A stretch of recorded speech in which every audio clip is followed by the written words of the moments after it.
திருப்பாடல்கள் 90 12-17 முடிய. எங்கள் வாழ்நாட்களை கணிக்க எங்களுக்கு கற்பியும், அப்பொழுது ஞானமிகு உள்ளத்தை பெற்றிடுவோம். ஆண்டவரே, திரும்பி வாரோம். எத்துணை காலம் இந்நிலை? உம் ஊழியருக்கு இரக்கம் காட்டும்.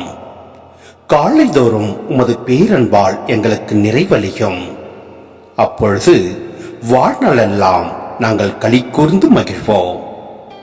எங்களை நீர் ஒடுக்கிய நாட்களுக்கும் நாங்கள் தீங்குற்ற ஆண்டுகளுக்கும் ஈடாக எம்மை மகிழ செய்யும். உம் அடியார் மீது உம் செயலும், அவர் தம் மைந்தர் மீது உமது மாட்சியும் விளங்க செய்யும். எம் கடவுளாம் தலைவரின் இன்னருள் எம்மீது தங்குவதாக. நாங்கள் செய்பவற்றில் எங்களுக்கு வெற்றி தாரும். ஆம், நாங்கள் செய்பவற்றில் வெற்றி அருளும்.